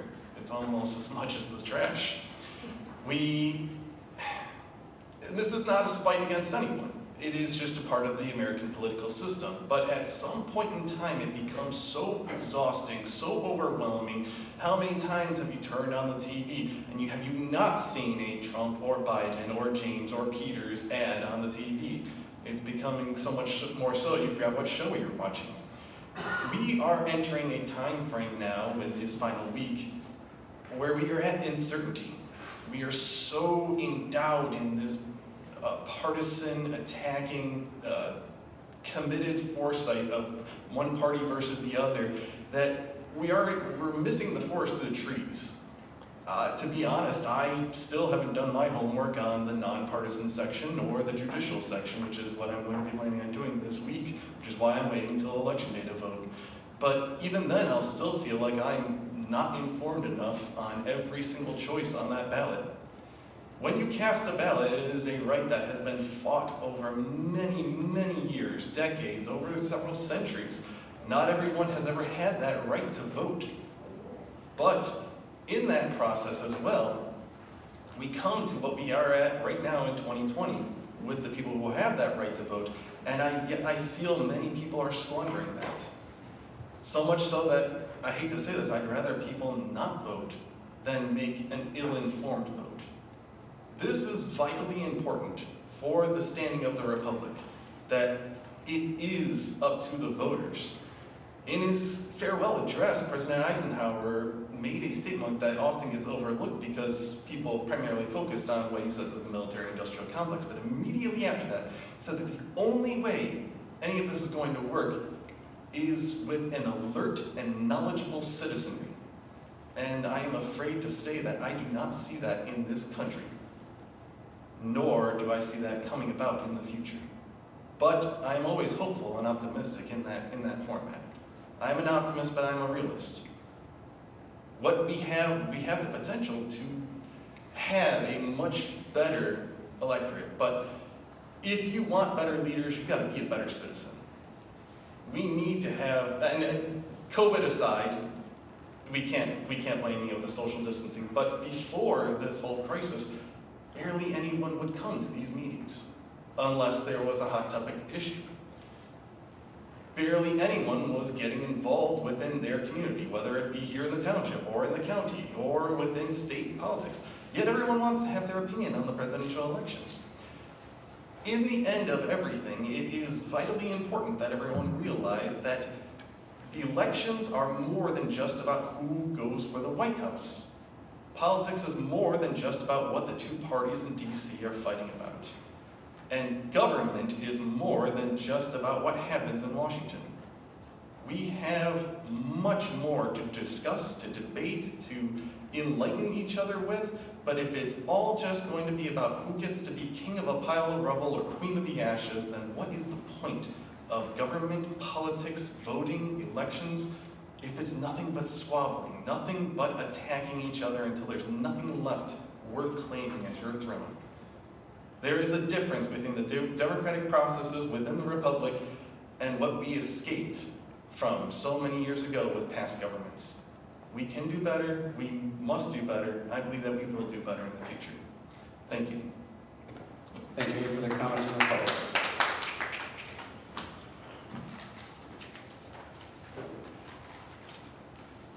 Any further comments from the public? Maybe at least cleaning up the podium. If you stand up, I'll see if anyone's coming up before I move up to the podium. Let's move up to the board. Trustee DeMake. Good luck, good night. Trustee Vosper. Oh, I would agree. Trustee Anderson. I think I just heard at the podium, probably one of the true future leaders among us speak. Had some other things to say, but I'll probably just, my two cohorts down there, I'll say, wish everyone a good night, make sure you vote if you haven't. And I think this board expires, the tenure of this board expires November 20th, so we'll have one more chance to visit us, and we'll find out in about a week who's going to occupy these chairs. Good night, everybody. Trustee Joseph. Thank you, Mr. Supervisor. Just going down the list, the first speaker spoke about the interest in the Weber Paddle Park. I think Treasurer Lofato will probably address those, as will Supervisor Agabetti, but just from a procedural standpoint, Trustee Vosberg was 100% correct. Any board member has the ability to remove any item on the agenda from the consent agenda to allow that consideration to be considered separately. So when Treasurer Lofato, I'm assuming when Treasurer Lofato was giving explanation for that, the point of order was correct in my opinion, which was to say I'm okay with the debate, but it's not the appropriate place. You have to remove that, and then we go into a different sort of round of discussion. Treasurer Lofato elected not to do that, and so we voted on it minus that debate. He can address your question in his comments. Treasurer candidates speak on Elliott. Much of the back and forth really doesn't impact me, with one exception. That has to do with Transparent Chesterfield. Transparent Chesterfield is, as Mr. Speaker pointed out, a group of bipartisan individuals, myself, Mr. Speaker, Ms. Jones, Ms. Hartman, and Trustee Anderson. The real catalyst for that actually leads into some of the other things that were discussed earlier by a couple of, there were individuals that came to the podium who were working with particular candidates, very close to particular candidates. So they came into the meeting, they passed out propaganda, they went deliberately right to everybody in the room, and then they sat in the front chair, took pictures of us, mocked us, and then our microphones went out. Our microphones went out when it was time for us to be able to rebut that. So Mr. Speaker spoke that night, and his comments were not heard. So there was a group that got together and paid. We do pay every board meeting. I received a text tonight that the township streaming is not viable, and transparent Chesterfield is. So it's imperative that we have the ability to let our residents know what's going on, and also to be fair. There's no editing with this video. It goes from gavel to gavel, covers all the speakers and all the comments made by all the board members. The speaker that I'm talking about is very close to Ms. Elliott, very close to Clerk Berry, and I'd like to address a few of the comments made. Ms. Merriweather, I was very proud of the campaign we've run, and I'm very proud of the campaign that you've run. I don't think I've seen anything negative out of your camp. I've seen you engage young people, some of the most talented kids that we have in our community. You've embraced and engaged them in a way that is very good. There's nothing but positive things to say about your campaign. If I'm privileged and honored enough to be one of the top 4 vote getters, and you are as well, I think it would be historic for a number of reasons, but the things that you brought to the podium and to your discussions on Facebook have been extraordinary. They're excellent. I have no negative of any kind. In fact, one of the posts that I saw that troubled me, something I reached out to a few other board members and our police chief, had to do with threats that you'd received.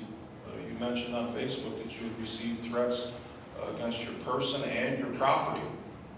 And then in a few threads, I noticed the same individual who was not too kind to you was also the same maniac that was involved with all of the ugly things involving Treasurer LaFata and myself. So you're in good company there. The guy's really quite dangerous. And shortly after he made his rounds here at the podium, I received an anonymous letter in my mailbox in the township indicating that he had a domestic violence, that there was a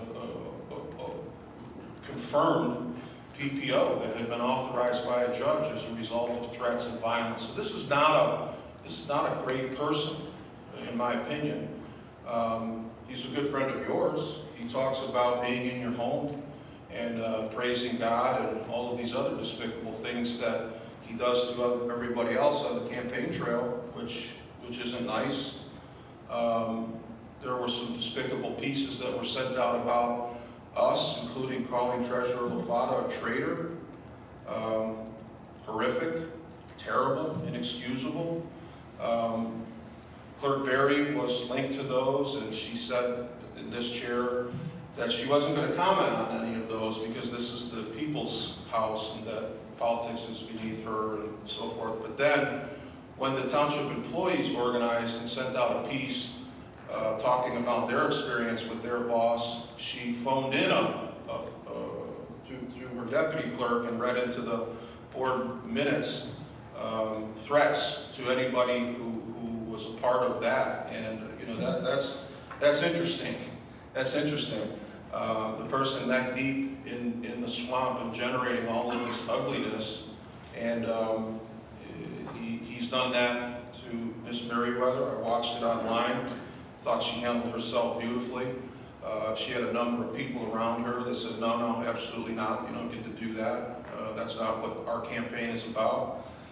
So of all the comments that have been made about me or to me, I'd like to find out more. If you're willing, I'd love to talk to you about this concern that you raised tonight about some things that you didn't take from me, because I'm being completely honest with you, I found your campaign to be very refreshing and very much appreciative. You've done some great things with some very good people in our community and engaged them. People that, best I can tell, that you didn't know before the campaign. People that you met on the campaign trail, that you engaged in a solution-focused way. That's admirable, and that's somebody I'd like to work with. So it troubles me a bit to hear that you're upset with me or frustrated with something I said, and I'd like to know more about that. But in terms of the rest of the race, and the rest of the races, tremendously proud to live in this community. Guy who comes to a lot of meetings, Mr. Grievous is running. He was on this board many years ago. I got a call from somebody that lives near him that said, hey, I was out and Grievous dropped your name, and what can you tell me about this Grievous guy? And I said, nothing but good things. He's a great guy. It's just the way the trustee race has gone. I don't know all the candidates, but I'm very, very proud of the race that we've run. Former Treasurer Hartman, who's interested in serving on this board again as a trustee, has run an admirable campaign. She's only talked about what she brings to the township. There's no shadow campaigns, there's no ugly hit pieces or anything that she's involved with, and all the people that are around her campaign are solid. And Ms. Jones is the same way. Just a very honorable person, and the party is irrelevant to me. The party is irrelevant to me. Something Mr. Warden said that I think is true, and it's been true if you study politics in this community. Sometimes the presidential coattails can be extremely long, and a lot of people don't look down ballot. Typically the trustee race is on the back of the ballot, and a lot of times there's a lot of straight party voting, and sometimes the best candidate doesn't always win. It just is unfortunate that way. I wish we were the Township Charter Act were changed and we just took the top 4 vote getters minus party, cut it down to 8 at the primary, and then the top 4 independent of party would be a more fair way, and a way of harvesting the best talent. But I'm proud of the trustees' candidates. I've said nothing negative about any of them, and I've received nothing negative about any of them. And if I'm out and somebody asks me about it, Ms. Merriweather, you in particular, most impressed with you and your campaign and the people you brought around your campaign. The treasurer's race is particularly ugly, but this police report, there's no threat that can be, there's no threat that can be applied when there's nothing that's directed at you. So a communication between board members that gets leaked to you is unfortunate because when you're at the police department absorbing police resources 2 weeks after Ms. Merriweather brings to the board a discussion about women being approached in a minor parking lot and questions whether or not there's resources sufficient to address that, and our police are now assigning detectives and to deal with political nonsense, it's indicative of the things that Mr. Wharton was talking about. And how far do we go to achieve a seat at this table? How far do you go? Because in the end, I'd like to have your honor and your dignity and your self-respect. But if you pull out all stops and the goal is just to get on the podium, what do you really, what is the end prize? To rule over something that has been virtually destroyed. So it's disappointing. I'll be glad that next week it's over. And I look forward to the outcome that the voters decide. If I'm fortunate enough to be here, I look to work cooperatively with anybody else that the people decide are worthy of being up here. So thank you to all. Treasurer Lefebvre. Well, first let me answer Mr. Manley's question. There's the important part is that the township spent a lot of money on Weber Paddle Park, and currently there's $168,000 out in grants. They date back all the way to December 21st, 2015. There was a $10,000 grant and a $44,000 grant on 2 different resolutions from the DNR. And then on March 21st, 2016, when Mr. Speaker called and asked about $16,000 because it was a large number, I checked. We have not collected dime one on any of those grants yet. And I'm assuming that the people that came forward and asked to expend this money are going to be responsible to collect it, because when the grant was issued, the last one, there's a lot of stipulations that it had to have a fishing dock and it had to have a bathroom and all this other stuff.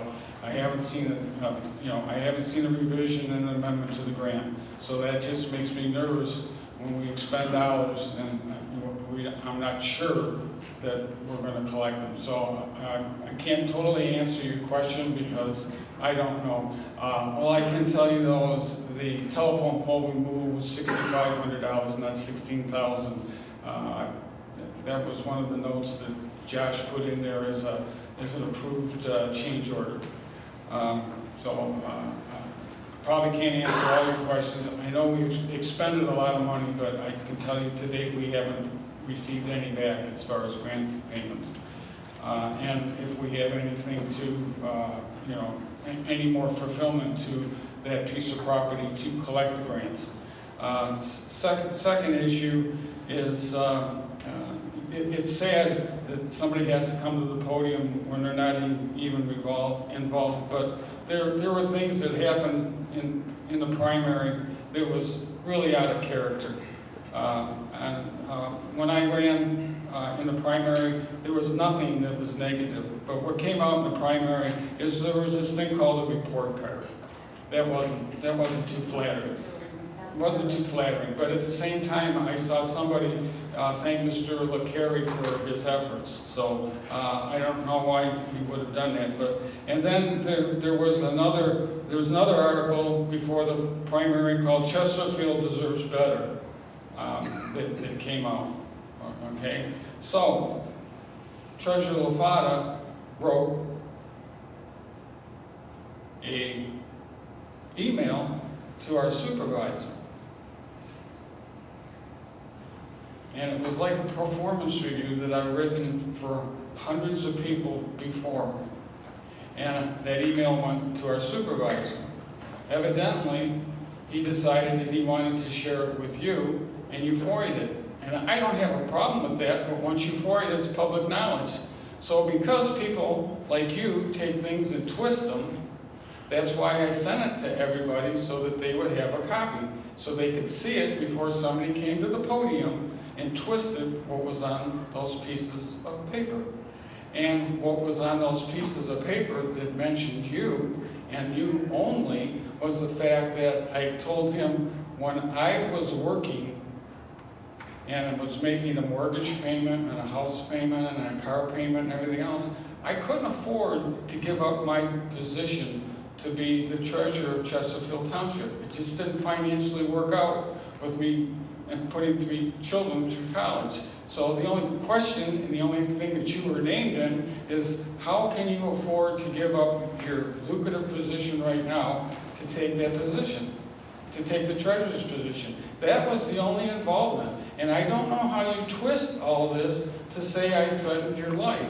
Because the only thing that I put in there is I'm very proud of my Sicilian ancestry, like other people are proud of their Irish ancestry, their African-American ancestry. And the only thing is the bottom line on it, and the summation of this, is I'm a very stubborn person. And you have to be. When you're in the business like I was, to solve issues, you have to be stubborn. And you have to be persistent. And that's what I try to do here in the township. Continuous improvement, solve issues, you have to be persistent. You can't give up. And I don't know how this, in fact, you have to be so persistent in the outside world that you think out of the box, and if it doesn't exist, you invent it. That's how persistent I've been. So I don't know how you link this that was sent to Supervisor Iacovetti to any threat to you, Miss Elliott, because you really twisted it out of context. And on top of it, you're a second amendment proponent. I really love the First Amendment because I've done a lot of writing, and the First Amendment protects me because what I put on a piece of paper, I have backup information and truth for every bit of it. It's either a research document or it's some documentation within the township. So I don't know how you feel that you were threatened, but your name was barely mentioned. And that's the only question. And I don't know how you and Supervisor Iacovetti got together so that when you went to the police station, Supervisor Akabetti, who did never comment or never responded, said that you should go to the police station. It says right, it's here, it's on your words on the police report, quoted. It's here, it's here. So I did nothing undermined before the primary when I was knocked out. I didn't do anything undermining to you afterwards, but when I write a performance review like I've done before for our supervisor, because kind of opened the door when he put in there in the voice that Chesterfield deserves better, which means they deserve better than Paul Lafata for the treasurer. I feel that I can respond to that because of my First Amendment rights, which I did, and I sent him an email, which for some reason, like I said, got twisted by, I guess, the supervisor and you for some kind of bodily harm. Basically, all it says here is that I'm proud of my Sicilian heritage and I'm a stubborn person. And if you can't live with that, I'm afraid of what's going to happen when a resident comes up in front of you and confronts you and asks you some really, tough questions for you to answer. Are you going to go, and ask the supervisor to answer them for you? This is about what is going to happen, because basically she's looking for sympathy. And there's no sympathy, because it seems like politics is a very dirty thing, which I never thought would happen in Chesterfield. And it just so happened, it happened to me. And I don't have a problem with that. I can live with it. I can go back to my very nice life. But the only thing that's going to suffer is the residents will suffer. The employees are going to suffer, because they don't really know what they're going to get. And that's why I put in another opinion letter in the voice to know who you're going to vote for. Because you really got to know that person. And when that person can be influenced by another person to do something, that's kind of an insight of what's going to happen at the board table. And there's one other thing I'd like to say. I'd like to thank Mr. Joseph for the kind thoughts. But there's one other thing. I celebrate October 27th every year. On October 27th, 1968, I was reported as being KIA in Vietnam. And for 52 years, I celebrate October the 27th. And today I have to be at a board meeting, and I'm not really celebrating being here. Thank you. Thank you, Mr. Manley on the Weber Paddle Park. It's kind of ironic that that you pick probably from day one the project that ripped this board apart. That $16,000 is the final estimate. So there are construction estimates, and we talked a little bit about this last meeting. There's a bid with unit prices, and those unit prices have quantities associated with them. And every month or every 45 days, pursuant to the contract document in the construction, pay requests get generated through our engineering department, through the contractor. So that $16,000 payment is a pay request on that contract. The attempt to derail, stop, and not get that park built, it was bewildering to me when I walked in the door. Treasurer Hartman at the time, Trustee Joseph, Trustee Anderson, worked hard to get us in the conversation for the first time in 20 years. So I was actually pretty proud and happy that all these grants are getting used around the country or around the state for these amazing parks, and utilizing DNR trust fund monies, getting it for grants for sidewalks. And you know how many's come to Chesterfield? Zero in long time. So I was very encouraged and very supportive of that board unanimously pushing that project. But right when I walked in the door, it became a very, and I never understood it, and to this day I still don't understand it. I will never ever understand what the controversy is for a grant through the DNR trust fund that they're a finicky bunch. You know, they have to be. They got their own rules to follow to make sure all the I's are dotted and the T's are crossed. That $265,000 will come. That $265,000 has been applied for, and that project is going to be built with a donation from an amazing philanthropist in our township and a substantial DNR trust fund grant. Now, I don't know why this board collectively and this community collectively is not proud of that. I can't quite figure that out, why there's an active campaign against that. And not only against that, but against sidewalks and other things. But that's there must have been a little bit of miscommunication on that piece. Mr. Spica had two comments that I normally would want to just ignore because I don't think they're worthy of any kind of legitimate discussion. And I do realize that you are brand spanking new to the township and you've ran for many, many political offices across Metro Detroit. You mentioned transparent Chesterfield. And I've gone along with this narrative for long enough. It's time to say it for what it is. It's a political group formed right before the primary by candidates running for Chesterfield Township office. Don't have any problem with it. I actually think it's great. I like the man doing it.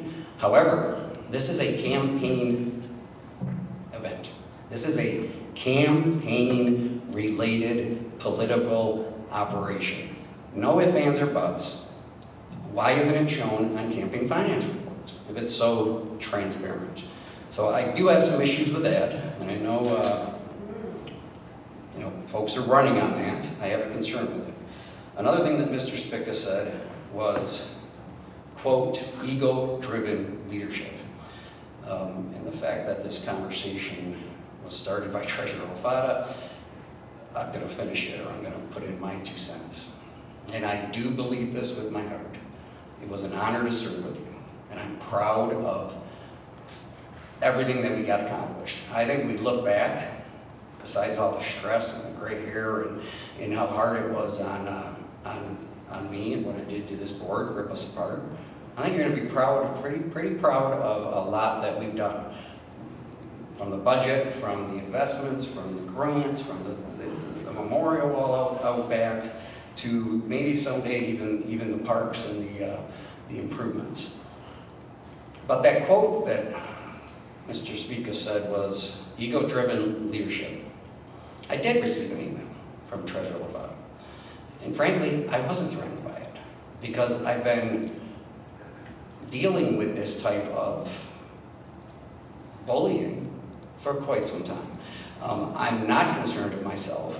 However, I was very concerned, and I still am to this day, that email had an attachment on it that was a campaign piece. No ifs, ands, buts, or questions. There is no campaigning with public assets. There is no campaigning with public dollars, period. So the fact that that was there, of course I'm concerned. It is not something we should be doing here. You shouldn't be campaigning from this dais. No ifs, ands, buts, questions. It happens every day. I'm hoping the next board fixes that and ends it. But that is, I can see how some people could read this email or the dozens other ones that I've had throughout the last 4 years. Some of them I have forwarded along to the proper authorities. Some are our HR department, and some are higher up. Does it rise to the level of where I was worried for myself? No. Does it rise to the level where I thought it was inappropriate? Absolutely. And it's unfortunate that we're down to that, because at the end of the day, I am very proud of this entire board of what we did. These pieces come out against me as well.